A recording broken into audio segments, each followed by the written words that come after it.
নমস্কার বন্ধুরা, বাড়িতে এইভাবে বাটার গার্লিক চিকেন তোমরা একবার ট্রাই করতে পারো।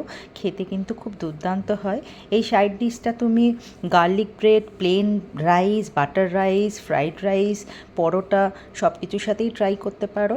এই রেসিপিটা বানানোর জন্য আমি ব্রেস্ট পিস নিয়ে নিয়েছি, তার মধ্যে স্বাদমতো লবণ দিয়েছি, আদা রসুন কাঁচা লঙ্কার পেস্ট দিয়েছি, গোলমরিচের গুঁড়ো দিয়েছি আর সাদা তেল দিয়ে ম্যারিনেট করে রেখেছি। ম্যারিনেটটা 10 মিনিট করলেই হবে। তারপর তার মধ্যে ছোট 2 চামচ কর্নফ্লাওয়ার দিয়ে ঠিক এইভাবে মাখিয়ে নিয়েছি। মেখে আর রাখার দরকার নেই। তারপর কড়াইতে আমি তেল গরম করে নিয়েছি, সাদা তেল 2 চামচ দিয়ে দিয়েছি। এরপর এই চিকেনগুলোকে শ্যালো ফ্রাই করে নিতে হবে।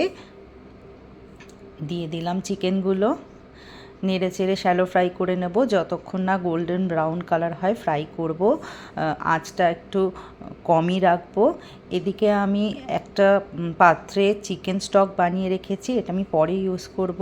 তারপর কড়াইতে তেল গরম করে নিয়ে বড় 1 চামচ বাটার দিয়েছি, 2 বড় চামচ রসুন কুচি দিয়েছি। যেহেতু গার্লিক বাটার চিকেন সেই জন্য রসুনটা বেশি লাগবে। অল্প একটু চিনি দিয়ে দিলাম স্বাদ মতো ব্যালেন্স করার জন্য।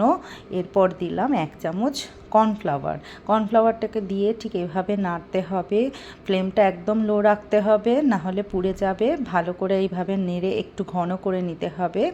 এরপর যে চিকেন স্টকটা বানিয়ে রেখেছিলাম সেটা 1 কাপ আমি এর মধ্যে দিয়ে দিলাম, দিয়ে ঠিক এভাবে নাড়বো। দেখো গ্রেভিটা একদম ঘন হয়ে এসছে, রঙটাও খুব সুন্দর হয়েছে। এবার যে ফ্রাই করে রেখেছিলাম চিকেনের পিসগুলো সেগুলো এই কড়ার মধ্যে আমি দিয়ে দিলাম, দিয়ে এবার অল্প নাড়াচাড়া করব। প্রায় 1.5 থেকে 2 মিনিট নাড়াচাড়া করতে হবে। একদম ফ্লেমটা লোই রাখতে হবে, বেশি ফ্লেম দিলে কি হবে একদম পুড়ে যাবে। এর মধ্যে আমি 1 চামচ চিলি ফ্লেক্স দিয়ে দিলাম, 1 চামচ অরিগানো দিয়ে দিলাম আর দিলাম গোলমরিচের গুঁড়ো 1 চামচ। ঝালটা তোমাদের অনুযায়ী দেবে। আমি একটু বেশিই দিয়েছি 1 চামচ, যাতে একটু স্পাইসি হয়। দেখো মোটামুটি আমার রেডি হয়ে গেছে, একটু নাড়াচাড়া করে নিলাম। একদম রেডি হয়ে গেছে, খেতে কিন্তু খুব সুন্দর হয়। তোমরা অবশ্যই বাড়িতে একবার ট্রাই করো। আমি একটু ধনেপাতা কুচি উপরে ছড়িয়ে দিলাম গার্নিশের জন্য, খেতেও টেস্টি হয় ধনেপাতা দিলে। দেখো একদম রেডি হয়ে গেছে। এবার আমি গার্লিক ব্রেডের সাথে এটাকে সার্ভ করব। আমি গার্লিক ব্রেডটা দোকান থেকে কিনে এনেছিলাম, তোমরা বাড়িতেও বানাতে পারো।